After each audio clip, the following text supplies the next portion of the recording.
All right, we're just waiting for some people to get back. Did everybody do okay with the Go Wish game? I'd love to, as we're waiting for people, I would love to hear what some of your high priority, very important things were, if you care to share. It was tough, Miss Betty. Like, was it tough, like narrowing down your most important things? Just a list of topics to choose from, the choices, I'm like, oh, wow, it's a lot. Yeah. Yeah. What did you end up with in your very important section? I had so many things that were very important. I didn't have enough room for other choices after a while. So let's see if I can find it. Some of them can be redundant, so you can narrow that way, Mm-hmm.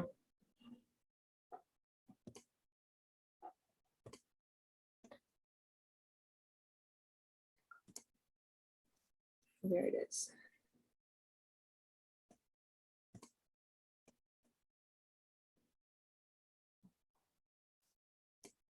Some of the important ones were not dying alone, very important. To take care of unfinished business with family and friends, to maintain my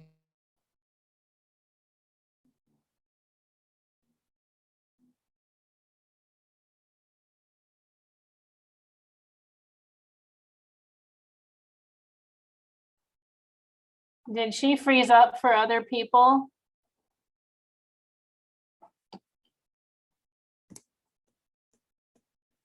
You froze, Miss Betty. I'm not sure what happened. That happens when I'm on Zoom for some reason, every time. Did you hear some of them at least? Just the first two. We just heard the first two. But you can go ahead. Okay, the others are to maintain my dignity, to trust my doctor, to be at peace with God, to pray, to have my funeral arrangements made, to be free of pain, to be treated the way I want, to not be a burden to my family.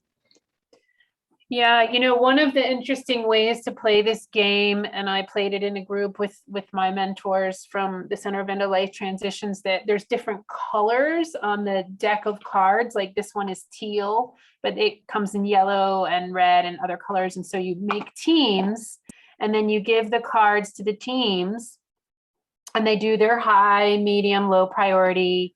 And then the facilitator will say, okay, well, you've just been in a car accident with your healthcare agent. So take everything away except for 3. So then you have to pick 3. Or, you're 92 and you have severe dementia, and your child as your caregiver has to move across the country. So pick 2. Right. So It's this interesting game around like, how attached are we? Right. How like in one hand, can we hold, I want to design things exactly how I want them. And in the other hand, hold, I may not get anything I want. Right. So like in each hand, we hold the opposite truth in a way. Interesting. Right. So I want to plan out my death, and I want to be conscious, and I want to bring all of this juicy stuff into what I want, and I may not get any of it. It's sort of like a birth plan, if anybody has done that, right? It's like you make your birth plan and then you throw it out the window because you got to do what's in front of you. Same thing.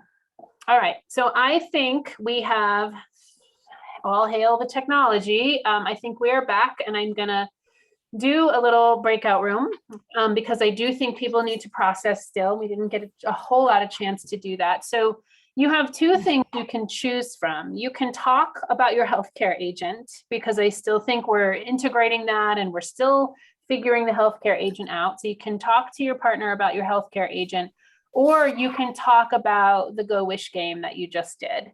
and the things that are most important to you, or how the process was, or like Miss Betty was saying, like, there's too many things, like they only give you 10 slots. They only give you 10 slots for a reason, because they're encouraging us to discern like the most important stuff. Okay, let's hope we have liftoff here. Hold on a second. How much Come on, time John. do we have, Lee? I think we're gonna do about 6 minutes. Let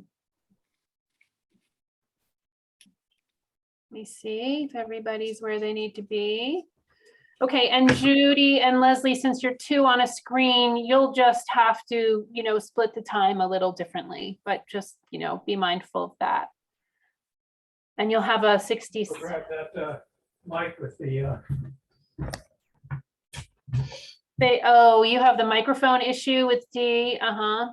I think we're gonna get my sons. Okay, can't hear. awesome. Okay. Yeah.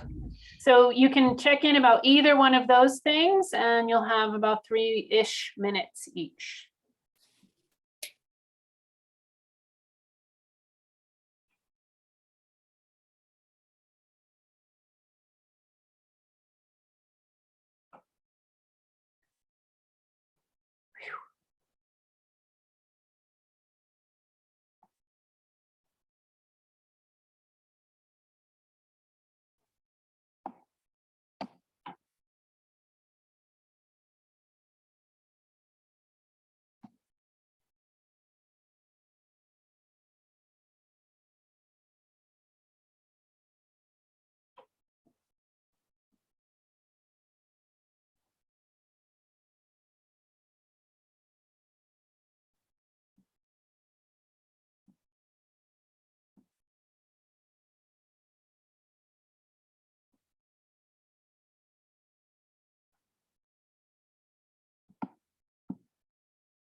Hi, John. You're going to be checking in with me. So we're kind of on the same page in that regard. Okay.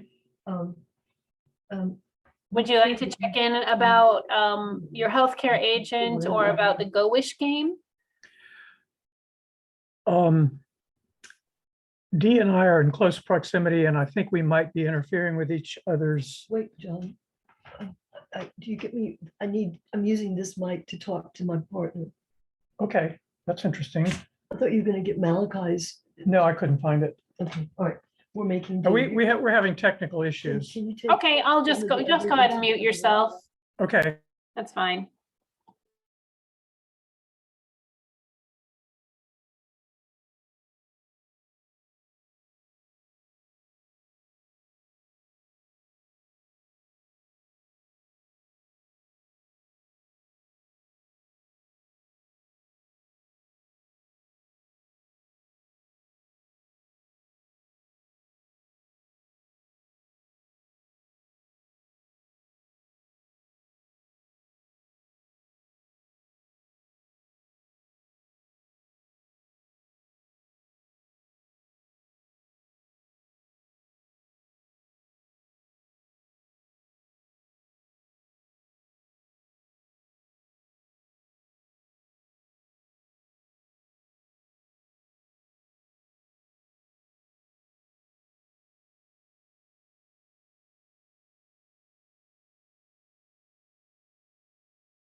Ah,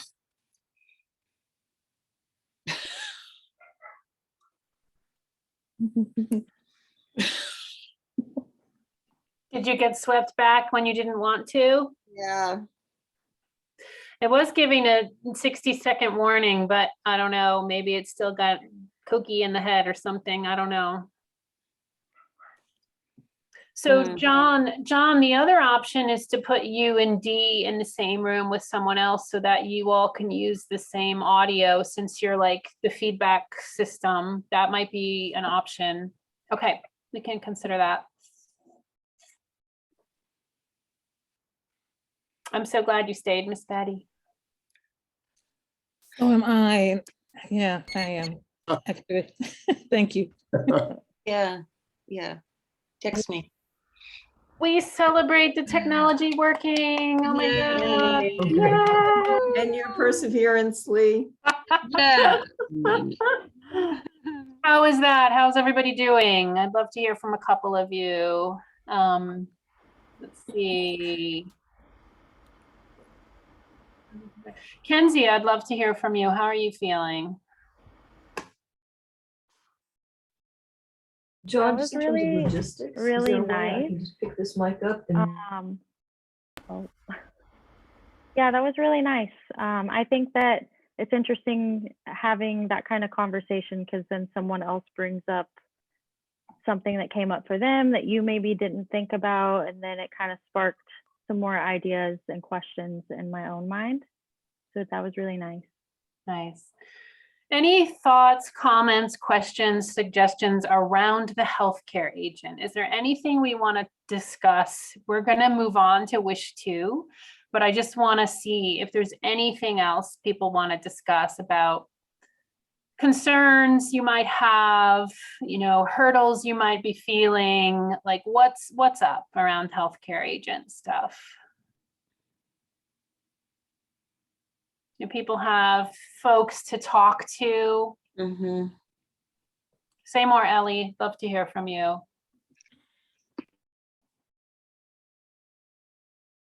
You're on mute, love. There you go. Yeah.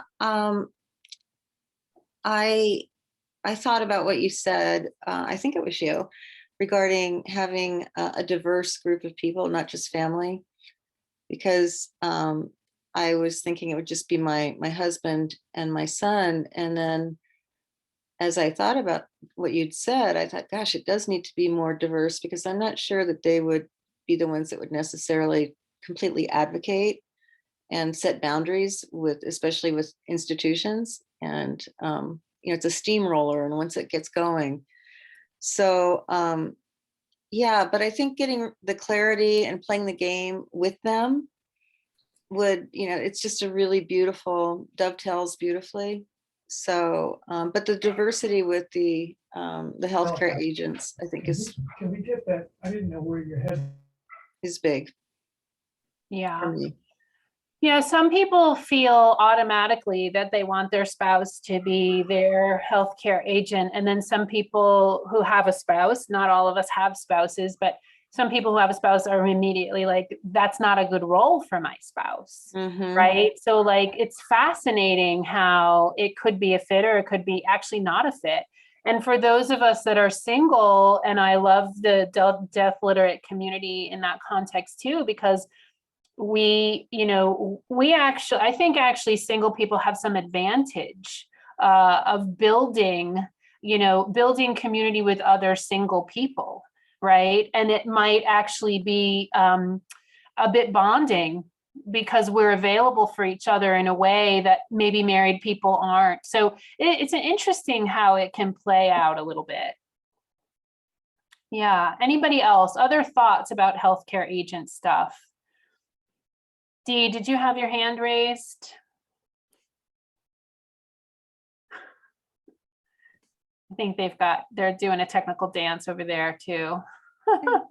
Lyndon, yes, please. And then Sally. Well, I have two, I'm single, and I have two adult children, and I'm a little concerned about having to choose. I think I would like to have them both, but I recognize that, and I have done that, like on the other like healthcare proxy, healthcare proxies, or I've designated both of them as co-agents, and because I would be a little concerned about having to choose one over the other. I think that could be dicey in our family. Well, you might say something like, hey, I'd like to put you both on as my healthcare agents. Is one of you more comfortable being in the legal role? Like you'd probably be the one that has to like put your fists up a little bit with the agencies and institutions. Like, is one of you more interested in that role? Like, let them decide. They might actually have an opinion about that. Yeah. Yeah, that's good food for thought. They may Yeah. have an opinion, it's not sure if the opinion I'd want to take. So then once I've asked for it, I mean, I guess it's a conversation, It's a right? conversation. It's a Yeah. conversation. Absolutely. Yeah, thank you. Here's the list of characteristics that I learned in this class I'm taking. Like, if you had to look at your ability, like, what are the characteristics you're most drawn to when you think about this? And someone might say, I just really want to sit by your side and hold your hands. Like, I don't really want to do all of that intense stuff. Who knows? Who knows how people are going to respond? Oh, I think that's a really good point, to actually hear them, to be able to listen as much as be listened to. Absolutely. Thanks. Yeah, Sally. I'm just bouncing off of what you just said and thinking, I think everybody would rather just hold my hand than actually take that role. So I don't know how I'm going to enroll someone to do that. I don't think that's true. That's not my role in life. I don't stand at that place on the circle. I actually haven't done a death doula training because I don't think I'm very active. I'm very fiery. I would much rather be in a role where I'm making things happen. Mm-hmm. Just my personality. I mean, maybe you have a family full of introverts and that's a different story. Then you're going to have to get some extroverted friends or something. They seem to live in other parts of the country. Yeah. Okay. But anyway, what I really wanted to say is that when I think about who I might like to ask, what it does is it brings up things that are kind of unfinished or unclear in those relationships that aren't related to this topic, but that would impact it. So it's a good opportunity to clean up things. Alas. Yeah. Yeah. Miss Betty, introvert, single, only acquaintances, allies would have a challenge determining who could be my healthcare agent. Interesting. Are you saying that in your group of friends, you have a hard time imagining someone being willing to take that outward facing role? Is that right? No, I'm saying that I don't have any friends. I'm an introvert, and the only people that I have as friends are Facebook friends or allies that I've met on Facebook or in the community prior to COVID. Yeah. I mean, But I'm good. I don't know. It's like, so let's put aside the like in-person situation, which is a challenge right now. But in normal times, and maybe with some kind of social distancing, I bet I can almost guarantee you, Miss Betty, if you put out, I want to have a circle at my house to talk about death and to talk about how we might support each other, who's in?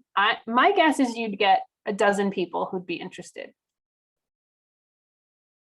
Now, whether you could tolerate them all, in a circle is another question. I agree with that. And that's kind of the reason I came to this event, because I want to share with my community about ways they can prepare for death, which happens, unfortunately, often in my community, Yes. no matter what age, because of the healthcare disparities and police and all the other stuff. So I've heard about someone dying or dead almost every day since COVID happened, every day. Yesterday, I heard of a former church member who, much younger than me, maybe 20, 25 years younger than I am, who died yesterday. So yeah, so figuring out how to go through this process, teaching others how to go through the process, and being prepared in order to make sure they have money and funds, or helping to provide funds for funerals in case something happens. So Yeah. Thank you. Thank you for sharing that.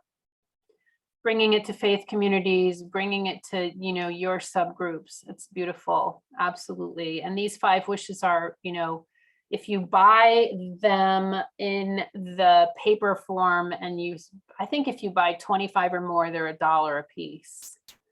So if you buy a pack of 25, they're $25 opposed to buying a one, which is $5. So, you know, if you get a pack and then they're there and they're available and people can hold something, like that's a great way to do it. Mm. So yes, thank you. All right, we're gonna move on to wish 2. Any last thoughts about healthcare agent stuff? Your homework around this is gonna be, I mean, you can pull out your checklist now. And the checklist, we can start with the checklist. The checklist is gonna have discuss with healthcare agents. So maybe you wanna jot some names down there, some names of people that you thought of that you might wanna have conversations with. It doesn't have to happen before next week, but this is the kind of thing that if you don't write down what you want to do and by when, it can kind of like slide out of conscious awareness.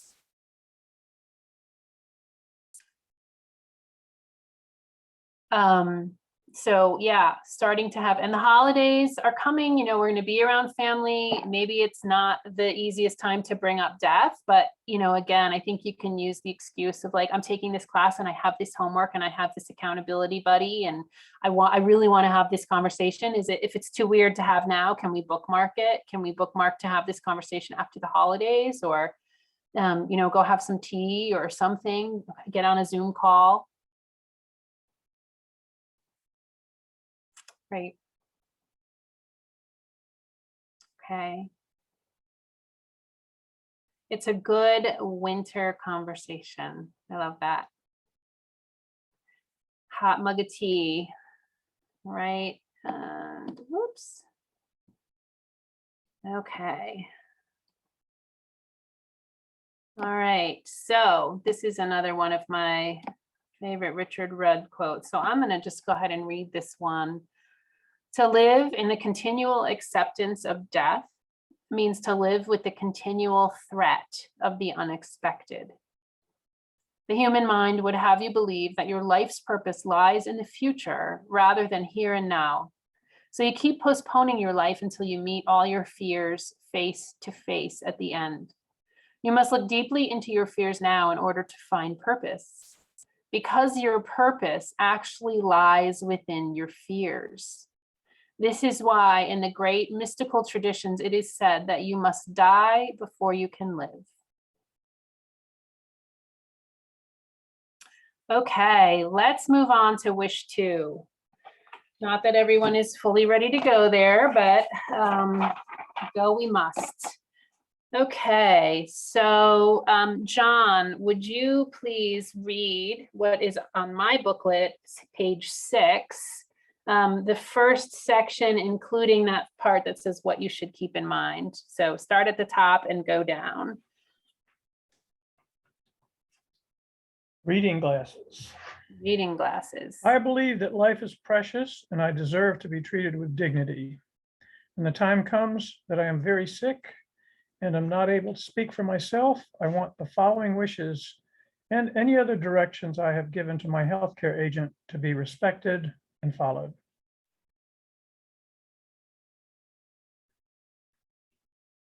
Keep going, do the next section. Oh, okay. Well, I'm happy that you said that, because what you should keep in mind as my caregiver, I do not want to be in pain. I want my doctor to give me enough medicine to relieve my pain, even if that means that I will be drowsy or sleep more than I would otherwise. I do not want anything done or omitted by my doctors or nurses with the intention of taking my life. And I have a problem with that one. And then I want to be offered food and fluids by mouth and kept clean and warm. Excellent. Thank you so much. I love it that you said you have a problem with that one, because this is the pros and cons of the 5 wishes. It's a template. And so it's like 90%, filled in, and then it's up to us to cross things out that we don't like. And there's plenty of stuff that I don't agree with here, but I love the fact that it's accessible for people. So absolutely, we're going to address the stuff we don't like. We're going to absolutely get Yeah, there. this is, I think it's very important that this is in here, but it's the kind of thing that is, right here, it's not clear because it was said earlier that you could cross some of these things out. It's Right. not here clear that you can cross any of this out to the user. And that's the only problem I have with it, because I think a lot of people would very much want to have that as one of their Yeah. core things. And Yeah. I'm gonna mute my mic now. Okay. Yeah. So anything can be crossed out on here, and the addendum is going to be, a big part of what we talk about as well. So Ellie, would you read the next section, please? What life support treatment means to me. Life support treatment means any medical procedure, device, or medication to keep me alive. Life support treatment includes medical devices put in me to help me breathe, food and water supplied by medical device, tube feeding, cardiopulmonary resuscitation, CPR, major surgery, blood transfusions, dialysis, antibiotics, and anything else meant to keep me alive. If I wish to limit the meaning of life support treatment because of my religious or personal beliefs, I write this limitation in the space below. I do this to make very clear what I want and under what circumstances. Excellent. Let's go to the next page. We're going to talk about do not resuscitate later.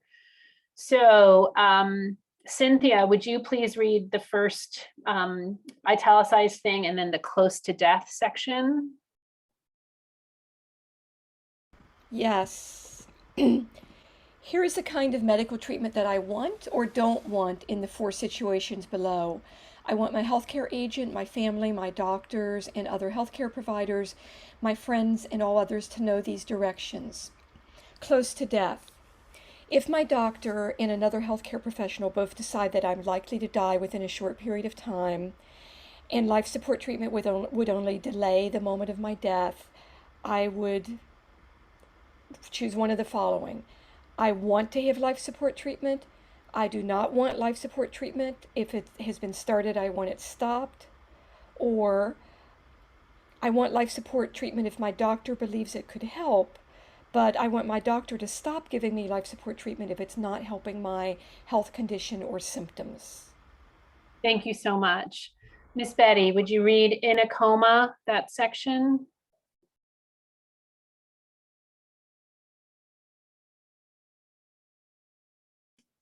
Yes. In a coma and not expected to wake up or recover. If my doctor another health and another which I am not expected to wake up. Ooh. Sorry. Hold on. Not expected to wake up or recover. I have brain damage and life support treatment and I have brain damage and life support treatment would only delay the moment of my death. Choose one of the following.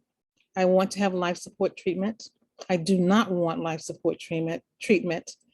If it has been started, I want it stopped.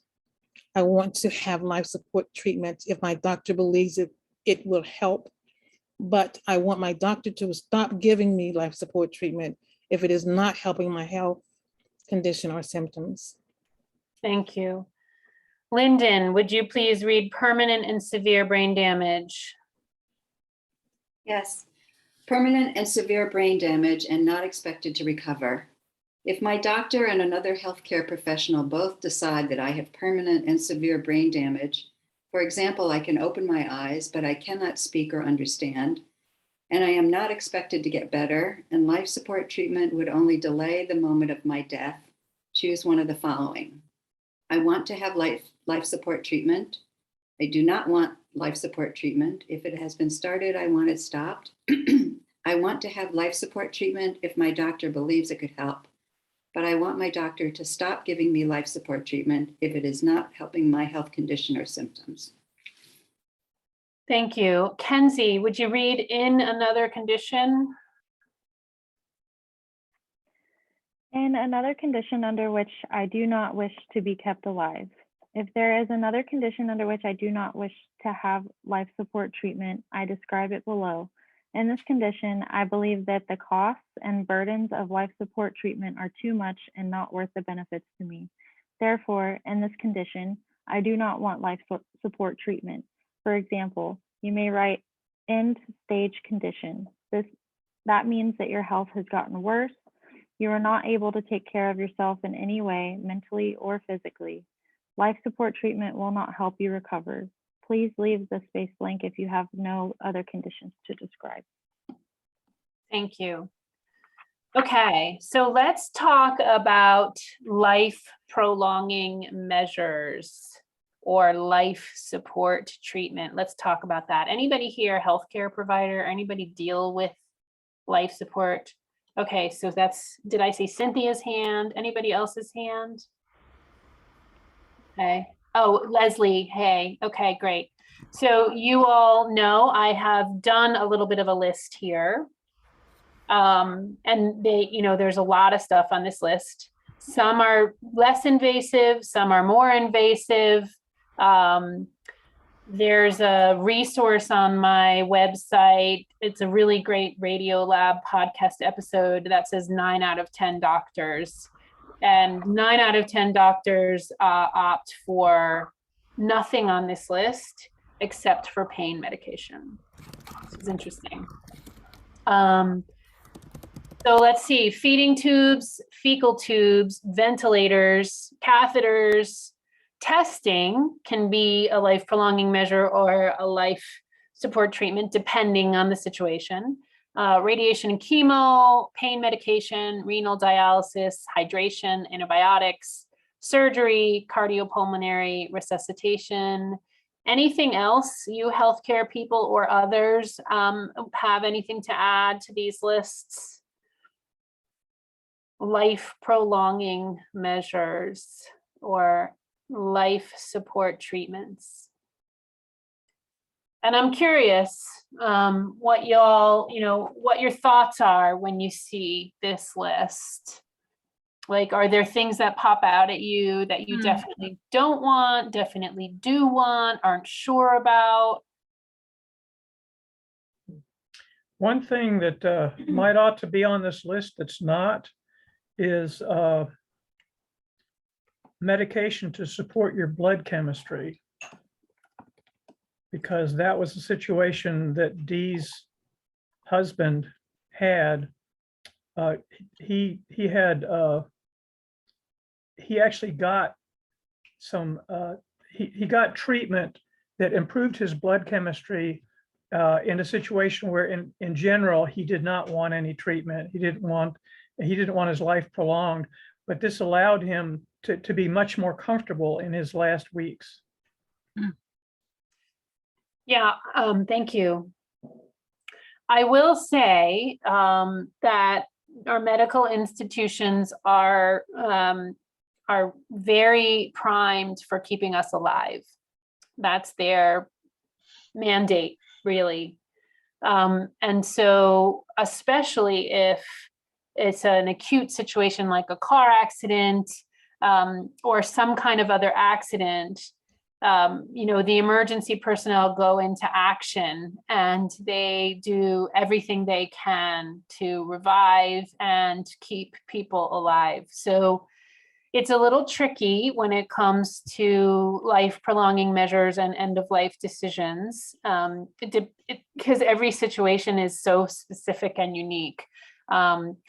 But putting these down, I guess what I want to say is putting these down doesn't guarantee you're not going to get them, because sometimes the healthcare agent has to be really advocating and there in the moment. So it sort of depends on the situation. But if you have a sense of like, in general, I don't want this, this, and this, I do want this, this, and this. This is, really helpful. A lot of people are across the board one way or the other, like across the board, like I never want life prolonging life support treatments. I never want them, or I always want them. Like that sometimes happens too. So I think it's an opportunity to do another breakout to talk about this. So if you want to take a screenshot of, yeah, Ellie, hold on a second. If you want to take a screenshot of this, great. But you do have your 5 wishes in front of you. And the goal here is to, sort of talk through and integrate, like, what do you think you want to choose on these pages, this wish 2 pages, for these 3 different options, and like, what do you think you want at the end of your life? So before we go to breakouts, questions, thoughts in the big group. Ellie, please. Well, I'm just wondering, I'm looking at that list, and I'm wondering if you're not quite ready and you haven't had a chance to say goodbye to people, if there's kind of a middle ground in there where you might want to have certain things until you've seen people. So it doesn't seem like it's so black and white necessarily. That's exactly what happened with my father. He was in, he had congestive heart failure, and he was in a hospital in North Carolina, and they had a hospice doctor who called us, his children, and essentially told us to come. Said that he hadn't gotten to be with his mother when she passed, and he really regretted that. So that made it very clear where our dad was.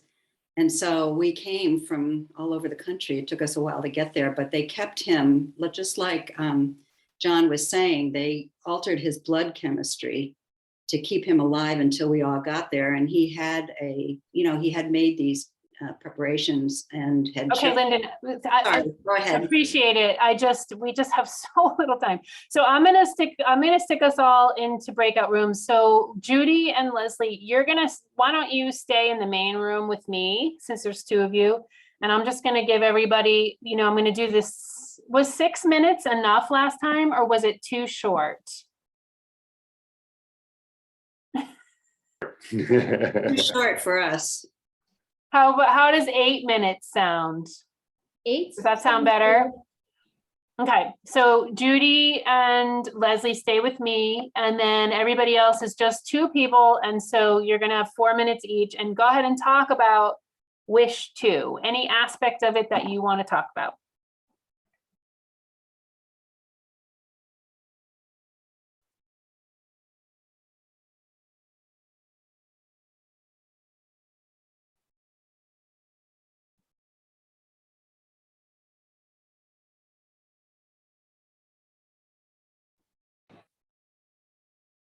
Okay, there you are. Okay, got teleported All back. right, you got teleported back. Let me just set my timer so I can, I don't know why it's not, Zoom is not the friend today. Hold on a second. Let's see, 7 minutes.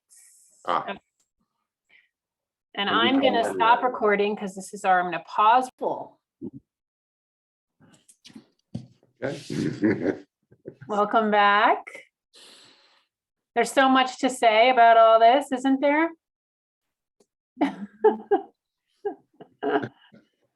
So much. Sally, where do you live? Asheville. Oh, you're in Asheville? Okay, so am I, yeah. Are you? Yes, we are. Good. I'm sorry that Dee and John, I forgot again, and I don't know if you did okay with your partners, but You are a bad person. A bad person. you all might want to try to be in separate rooms. Well, we have one microphone between us. Oh. And I think if her microphone is muted on her screen and mine isn't, then when she wants to speak, I'll just unmute my mic. And if I want to speak, I'll unmute my mic. Yeah, I'm just gonna have to keep putting you all together. You're gonna have to talk to each other.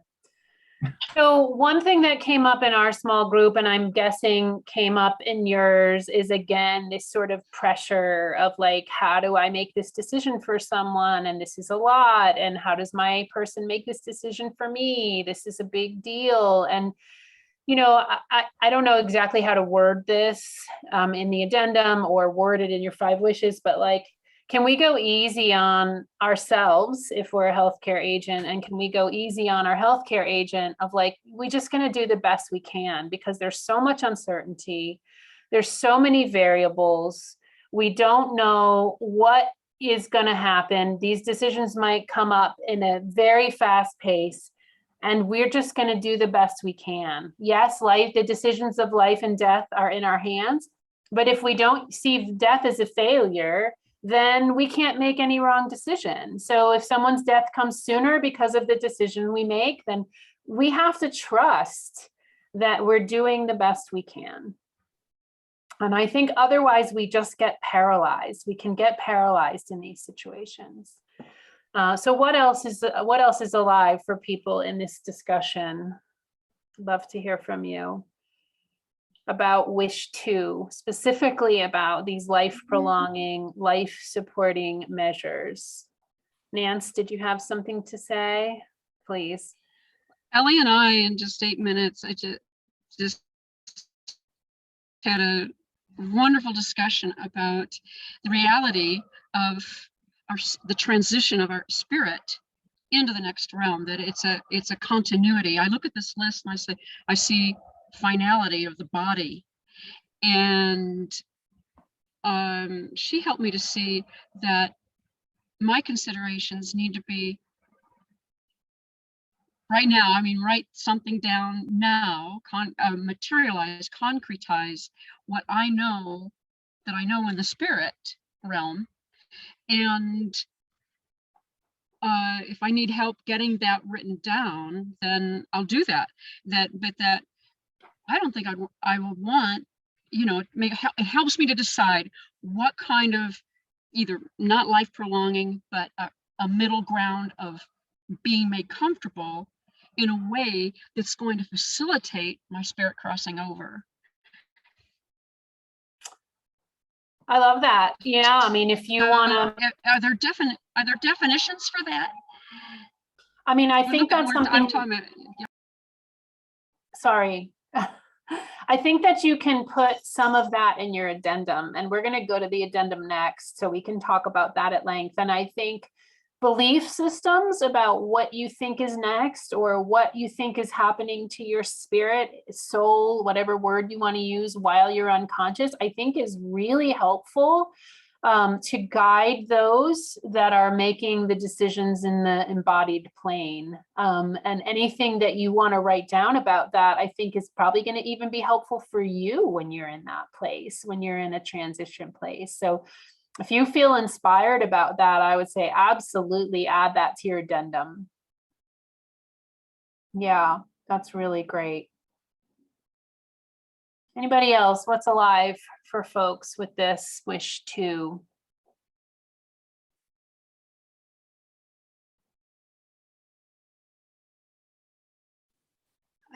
I guess for me, I'm just wondering what kind of real life circumstances could pose the question in a compelling way for me. Like, the one was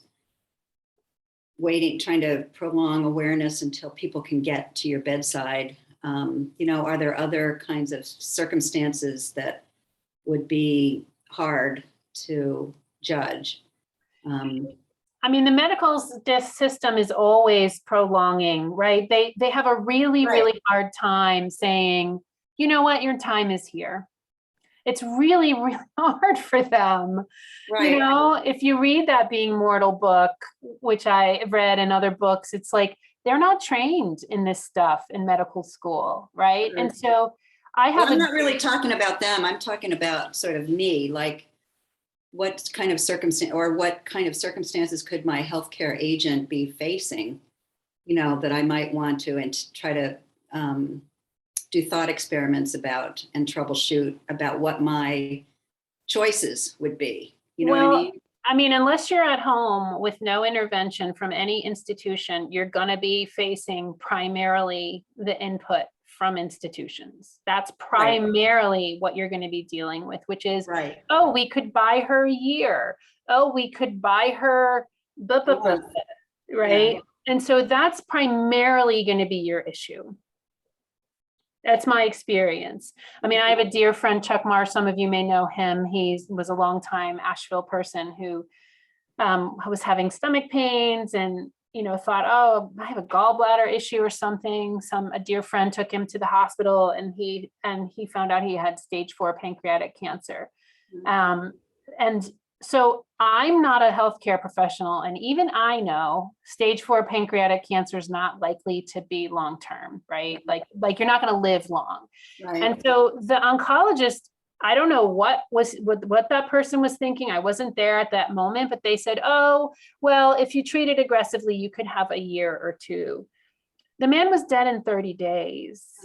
And like he was sent home without the proper information. And so he didn't spend those first 2 weeks getting his stuff in order. And then suddenly I'm there 2 nights before he died, writing his will on the computer, like typing it up as he's in his hospital bed. I mean, that is not a service to any of us. That's a huge, huge disservice. And I have cursed many times because this thing got a lawsuit and people sued and it was a big mess. And if that oncologist had just been clear, honest and heartful and clear and said, which I don't know for sure, I don't know this person, I wasn't there, but I'm guessing that this person probably knew that, that our beloved friend did not have long. And so that's part of the process is like, is this healthcare person telling me the truth? Or are they scared to tell me the truth? Right. So I'm that's sorry.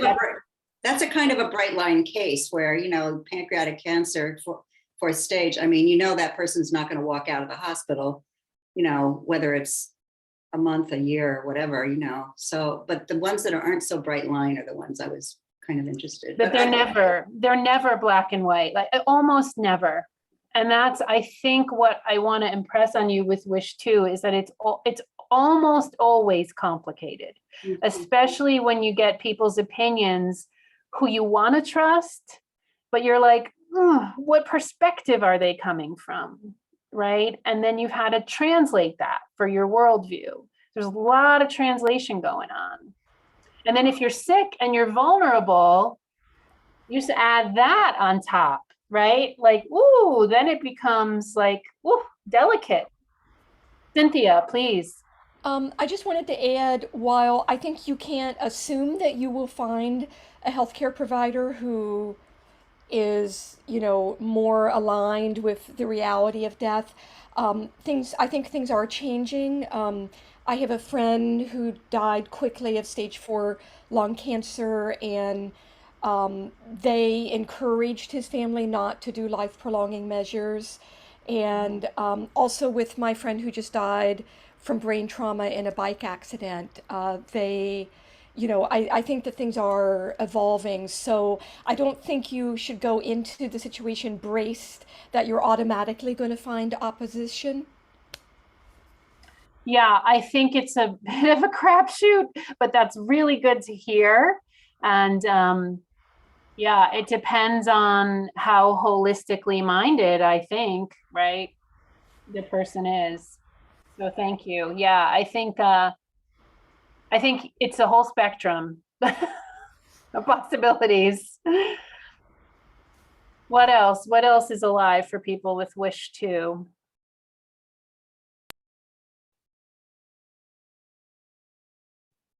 Well, I'll share that, yeah, one can find one or another healthcare provider, maybe in one camp or the other, working on being clear beforehand with the people who are going to represent one.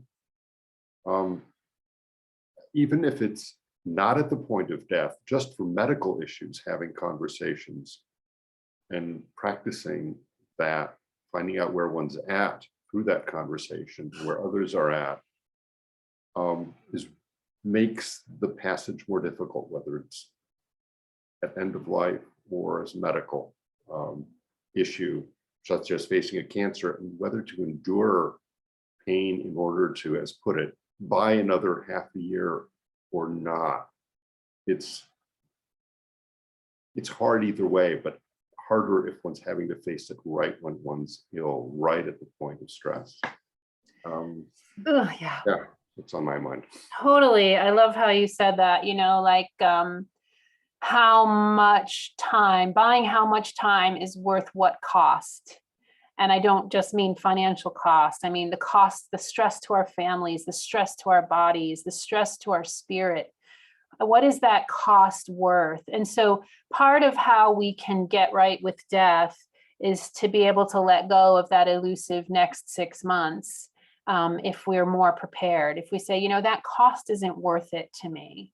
I'm not willing to put my kids through that. I'm not willing to put my body through that. And that brings us to, the Hemlock Society stuff and the sovereignty stuff and what choice do we have to go if we want to go, which our culture is incredibly illiterate about that stuff. So there's these underground networks of people who are having these conversations. The voluntary stopping of eating and drinking is one of the ways in which people sometimes are empowered to do that. There are some states in our country that have assisted end of life. Oregon, I don't know, Wyoming, there's a list of states. I think it might be on my website. Unfortunately, you can't move there when you're dying. Or you have to have been there for 6 months before you're dying. So if if you get a diagnosis that's like you have a year to live, you might be able to move to Oregon or to some other of these states and then engage in some kind of an assisted process. But I think we need so much more of that. When people choose and they make a good choice about that, I truly believe we need compassionate assistance in all kinds of ways for people to feel empowered. But we're at this infancy stages of that right now. So if you want to check it out, there's definitely links towards the bottom of my resource page. But yeah, I love how you said that, it's like, ooh, can you make some of those decisions when you're in clear mind and clear heart rather than in the midst of the stress? Still might be in the midst of the stress, but, thinking about it ahead of time is going to be helpful. Take a breath with me.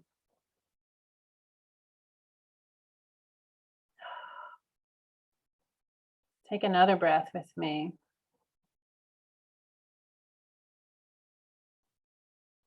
We all have bodies right this minute. It's amazing, isn't it? We all have bodies.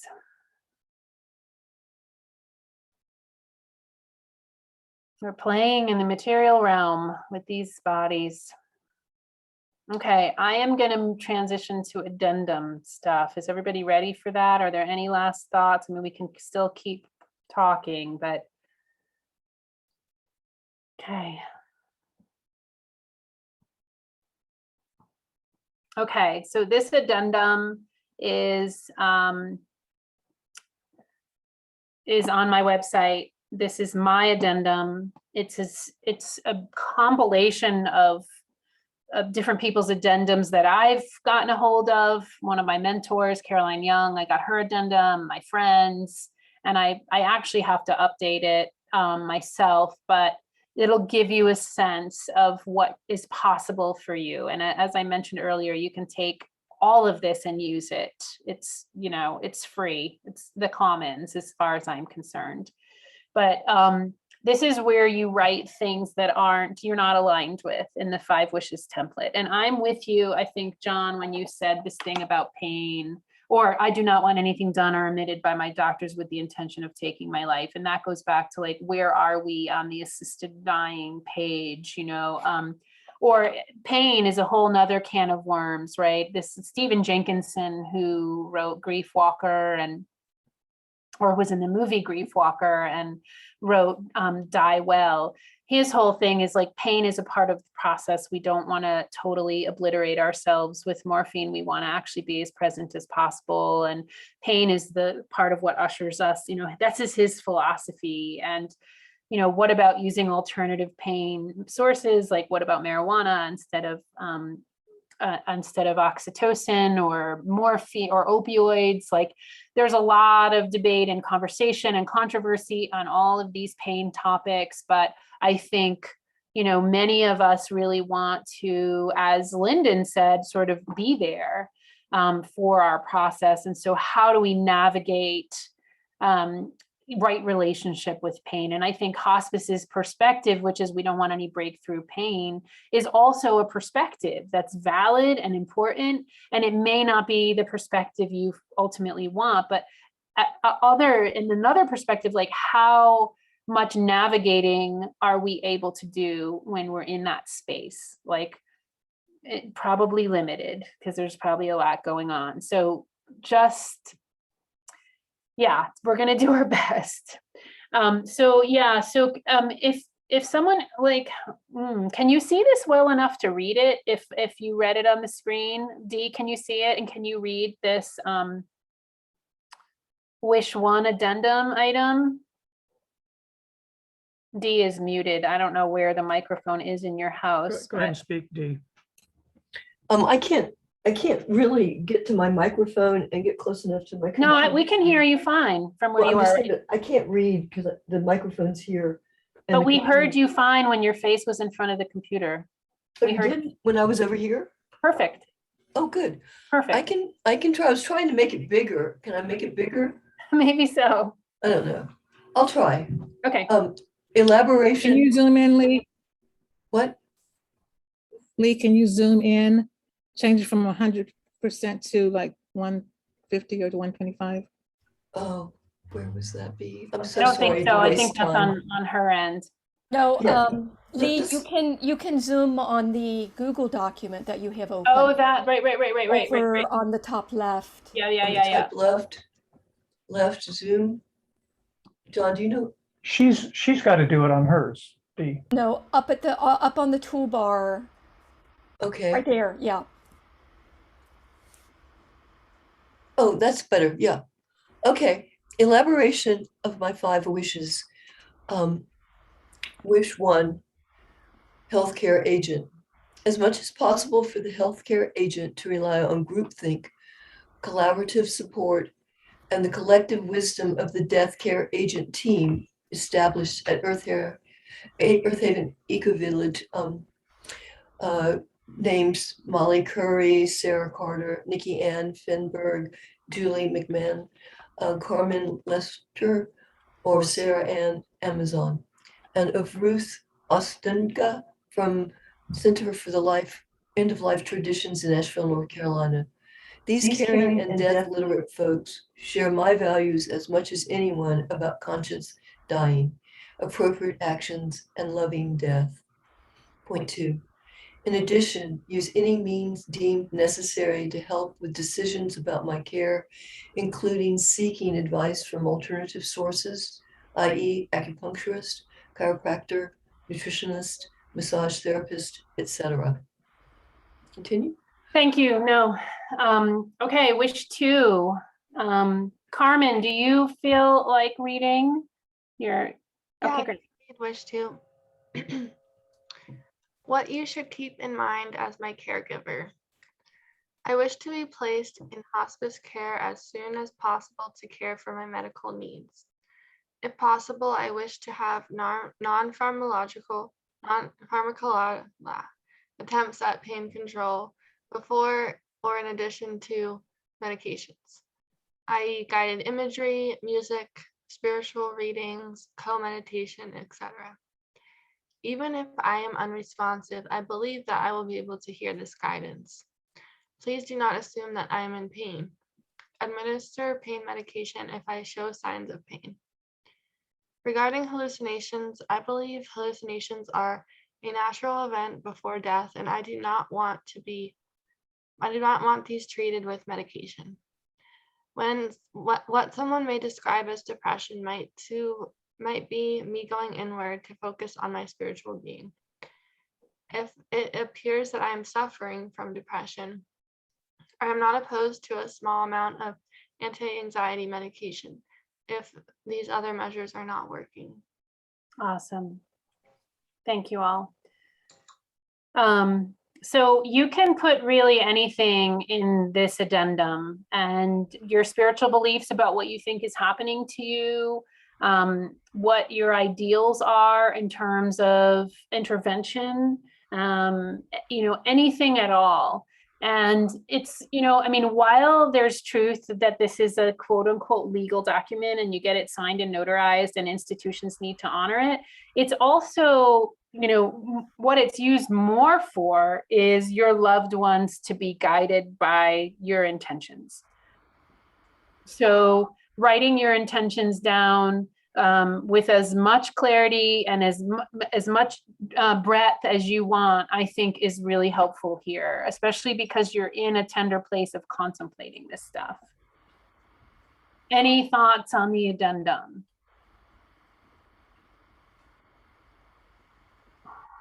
Is it available as a document somewhere on your website? Yep, it's on the resource page. Yep, and it says addendum to 5 wishes, Lee's personal addendum. It's in a Google Doc and it's in a Word doc. Yeah, and is that in such a way that anybody can get to it, or just people like ourselves who might need to navigate through your website? Yeah, it's not on the main menu. But it's when anybody who ever takes my end of life class has this link. So it's for all of y'all. Oh, so it's in the form of a link.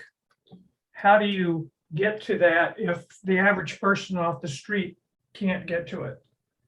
It's in the email that I sent you. Oh, and it's okay. in the chat box. What else? Other things about the addendum?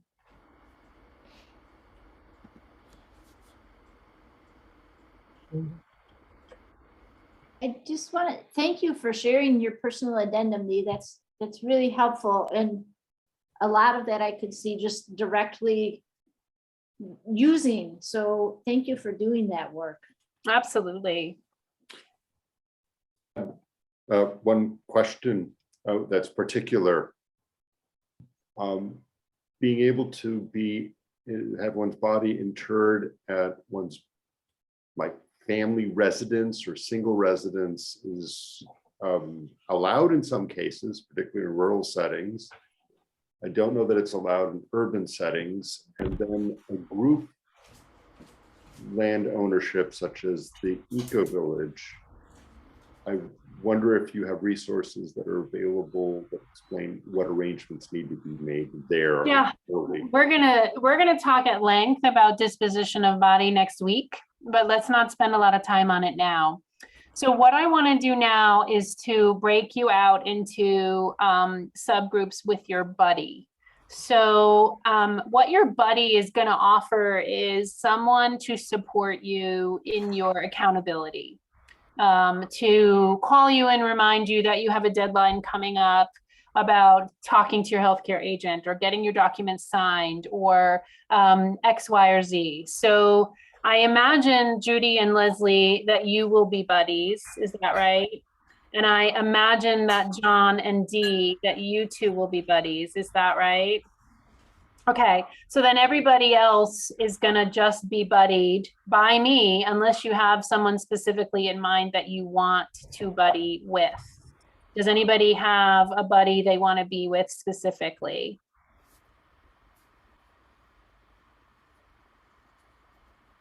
Okay. All right, so give me a second to do some, yeah, go ahead, Sally. I would love to be with Ellie if you're available, Ellie. Is that a yes, Ellie? Okay, so Ellie and Sally, I'm gonna put you in a room together. Dee and John, I did it right this time. I'm gonna assign you. Let's see. I'm gonna do Carmen and Kenzie. Does that work for you all? Great. And then Nance and Lyndon. And then Miss Betty and Cynthia. That work for everybody? Okay, so this is your buddy. I'm gonna take a screenshot of this myself so that I can put you back into these rooms. Okay, so you're gonna go into your breakout rooms. I'm gonna give you, 10 or 12 minutes. Why don't I say 11 minutes? And you're gonna get your checklist out. So your checklist is gonna be the things that you're gonna do, not only this coming week, although that's the priority, but in general, like, what do you think of all this process? What does your timeline look like? When are you going to have these conversations? What else do you need to do to get clear in your own heart about some of these things? Maybe there's prayers or contemplations you want to do, conversations with others. So just use your buddy as a sounding board for what it is you're feeling emerging and arising in you. And then you're also going to be sort of taking notes for yourself on your checklist, and also, making note of what your buddy needs help with as well. So it's a collaborative process. So everybody ready? Any questions? Okay. Oh, Ellie, go ahead. So, are we creating our own checklist, or are we using the end of life to do checklists? Yeah, the end of life checklist is a great place to start. And, it's just something I put together in a spreadsheet. So use it if it's helpful, cross stuff out if it's not helpful. Okay. Just adapt it to your needs. Okay. Yep. Thank you. Yeah. Okay. See y'all on the other side.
Thanks, Cynthia.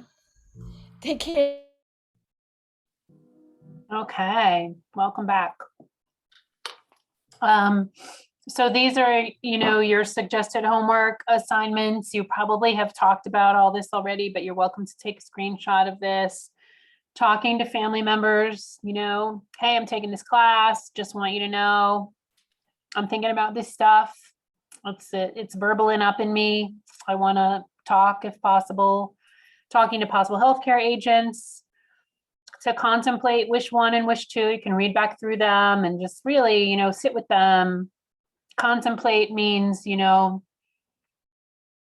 sort of an active background process. How do you describe contemplation? It's sort of simmering on the back burner. Read, research, listen to stuff, gather information. If that's kind of personality you have, get with your buddy and work on your checklist.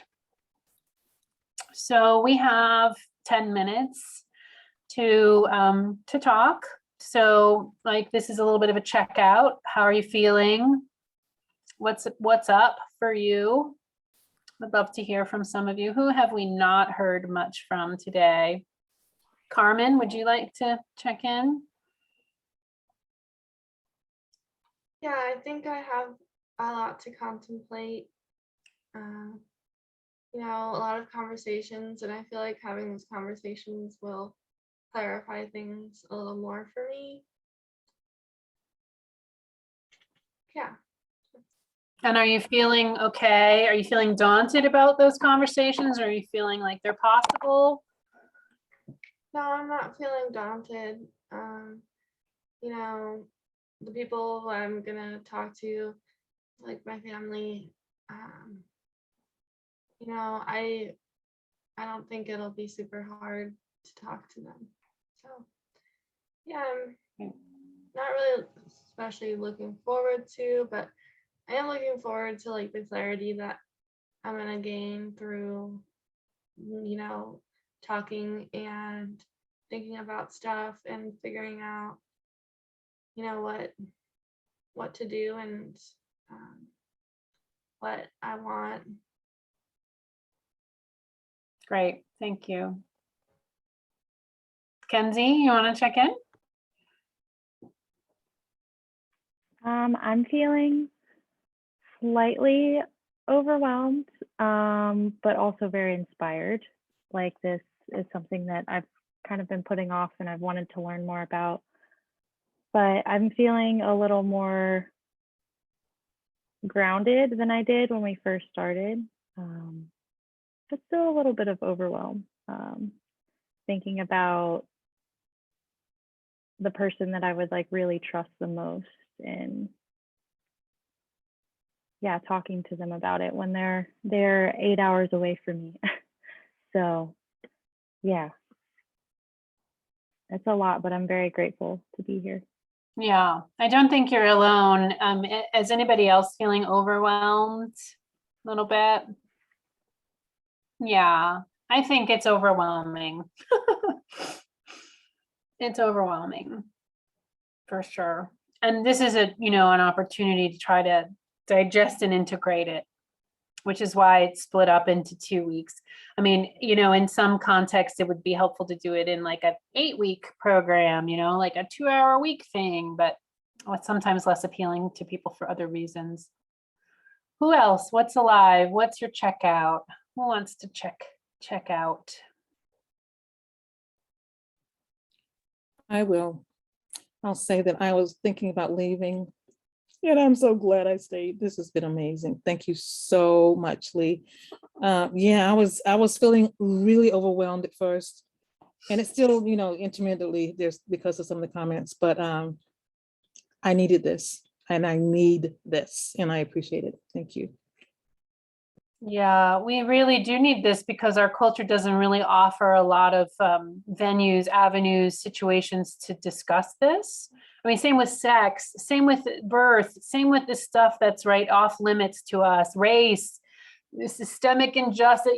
We have such a hard time talking about these topics that are so complex that it's just nice to come together and just be in the topic. Just to be together in the topic. Yeah. Who else?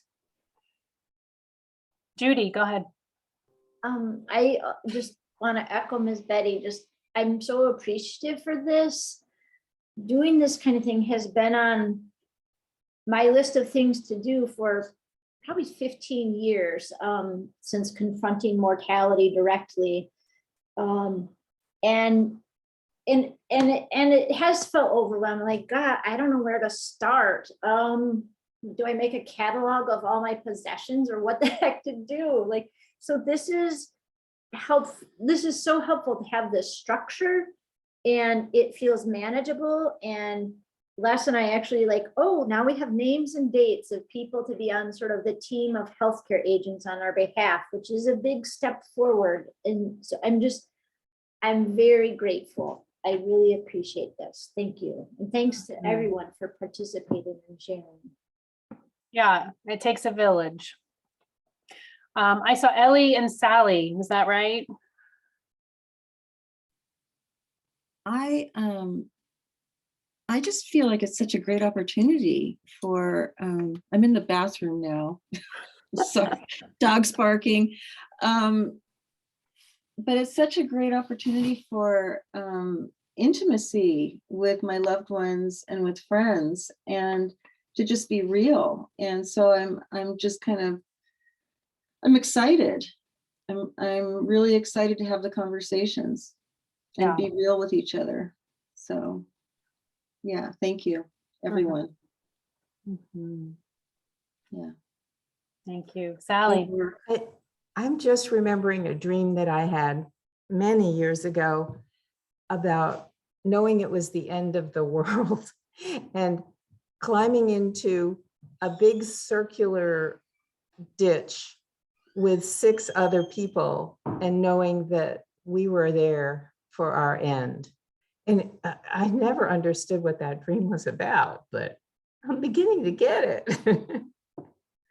It's like about really sharing this process. So thank you. Yeah, I don't know where I read this, maybe one of these afterlife books or something, but that we have a soul pod that we go back to. I mean, who knows, right? None of us really know, but wouldn't that be cool to imagine, like, going back to a soul family and they're like, how was your life? Tell me. I want to hear all about it. So glad you're home. Thank you, Lee. Yeah. Who else? Nance, you want to check in? Yeah, I really appreciate meeting over this topic, getting real, and the level of maturity of our particular understanding of the spirit realm in a myriad of backgrounds and a myriad of experiences, it's all coming together with death as the common ground. This is beautiful. I'm just really grateful. Thank you, Lee. Thank you. Yeah, and I have a lot to process and consider this week, and glad that I got a buddy to do it with. So yeah. Yeah, the buddy system is, I mean, lean on it, because the truth is you need each other, because it's just hard to stick with it. I mean, I think we all have those piles of paper on our desks and stuff gets buried, right? And so if we have someone we're going to have a phone date with, or we have to call and tell them we did something, it just makes us more accountable. So yeah. Who else? Who else would like to check out?